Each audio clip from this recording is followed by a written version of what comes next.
Welcome back, guys. This is Shrikant. This is day 2 of our series Learn SQL with Shrikant. So, in this one, we are going to talk about the type of SQL command. So, these are very important to know, and these are very important to start the SQL journey. But before understanding or before moving to that part, we need to understand few points. The first thing is basically SQL is not case sensitive. What does that mean? So it means that SQL basically consists of keywords. So what are the different keywords we have? Like we have a keyword select, insert, update, delete, truncate, drop, create. All these are basically called as a keyword. So if I am writing a select in uppercase and same select I am writing in a lowercase, what does that mean? Will they same? Yeah. So even though you are writing something in a capital letter, or even though you are writing something in the small letter, if the both things are same, it means that those will be treated as the same entity. So which means basically the SQL is not case sensitive, which means basically uppercase and lowercase letter would be the same. Perfect. Next, use of semicolon. So use of semicolon basically represent the end of a SQL query or a SQL statement. Some of the RDBMS like Oracle, there it's mandatory to have the semicolon at the end of the statement. So which will understand that this is the end of a statement. But some relational database like Microsoft SQL Server, there it's optional. Either you can use semicolon there or you cannot. So that's the optional thing. Hope you guys understood the important point for a SQL. The SQL is not case sensitive, then the use of semicolon in that's represent the end of statement. Perfect. So let's focus on this slide. Actually, if you want to understand or if you want to master the SQL, these are the few uh, commands which you need to understand. So this could be the interview question, like what are the different type of SQL command. You guys need to know there are five main category. The first category is basically DDL, that's a data definition language. Then DML, data manipulation language. Then data control language, that's a DCL. Then transact control language, that's a TCL. Then the DQL, that's a data query language. So these are very important commands.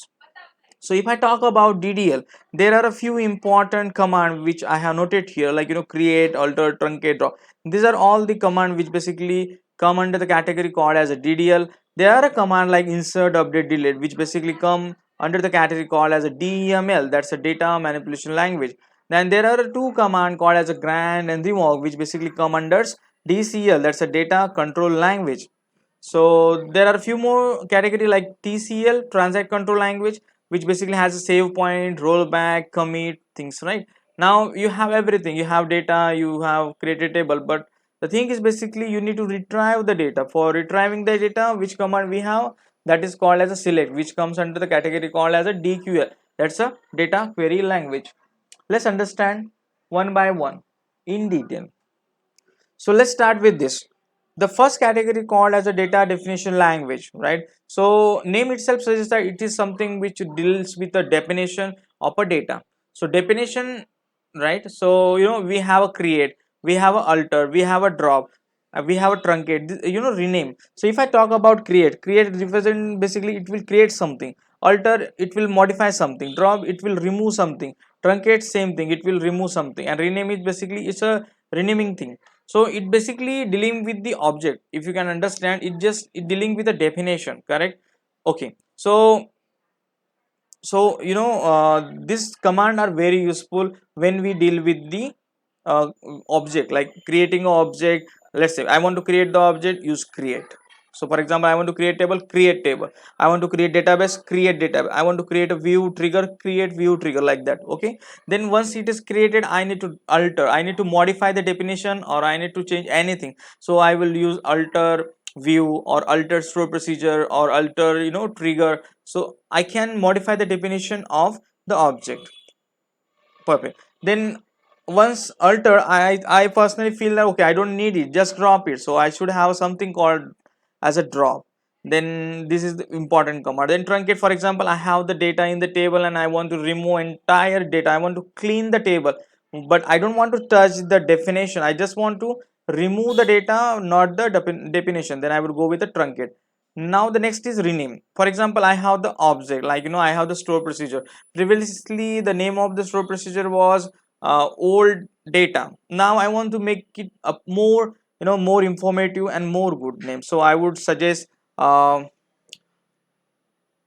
level 1 data cleanup, some kind of thing. So I need to have this kind of different command to rename the object. So that all this category come under the data definition language. Very simple. So when something has been dealing with the object definition, then the data definition language will come. So these are very important thing: create, alter, drop, truncate, and rename. Let's move to another category. Next category is very important. Now for example, you have a table, you create a table inside the system. Once you have that table, then you might need to insert the data into the table. Then you might need to update the data from that table, or you might need to delete the data from that table. So insert, update, delete, these are the command which comes under the category called as a data manipulation language. Perfect. This is very simple. Next, data query language. So there is a single command called as the select, which comes under the data query language. So what is the use? Now we create a table, we loaded the data, now it's time to retrieve the data from that table, right? So we have a definition, or we have a group of language, we call it as a data query language, and there is only single command called as a select. Perfect. Let's move. Then there is a one more language called as a data control language. So it specifically just try to understand control. What does that mean? It means it controls something. What it control data. So there are some command which basically control which data need to be seen by which user, or what kind of what kind of access we need to provide to the user on a specific object. So for example, I'm going to have a table called as employee, and there is a user called as user1, and I just want to provide select and insert access on a specific table called as employee. So then I will use with some grant command. So I will just provide a grant access, and now I personally feel okay, I want to revoke it back. So there is a command called as a revoke. So only there are two important command which basically come under this category is BCL. That there are two commands. The first command is called as a grant, another is called as a revoke. Grant is basically to provide the permission uh, on a table or on an object to basically view or retrieve the data. Then revoke is basically just to revoke the permission. We will see one by one, but just theoretically let's try to focus next category. The next category and the last category, which is very important, called as a transaction control language. So transactions, like name itself suggests that it's a transaction. So for example, now you have written a query. Let's say, imagine it's just thousand line of code, and there are a multiple insert, multiple update, multiple delete, and lot of DML operation is happening in between. And what happened?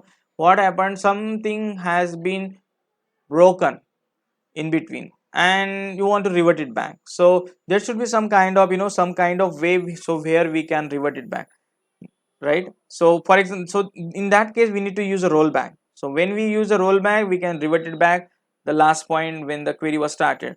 If I say commit, then all the things, all the operation, whatever has been done, it will be just committed. Save point is just it's a name, like from this point the transaction has been started, so you just need to revert it from that point only.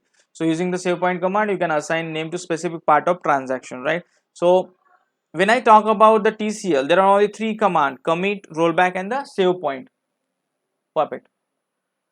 Thank you. So what we understood basically in this video, we understood there are only five important category. The first category is called DDL, then DML, then DCL, then TCL, then DQL. What are the different command I need to understand under the DDL? Create, alter, truncate, drop. What are the different command I need to understand inside the DML? Insert, update, delete. DCL, grant, revoke. TCL, save point, rollback, commit, and the DQL, that's a select. Done. Once you know all this command, it means that half of your work is done, because understanding a things means basically exploring things. So once you understand this thing, you can explore any SQL query. Don't worry about the advanced level part, I will take care of that, but just focus on this. Once you focus on this command, your SQL will be very strong.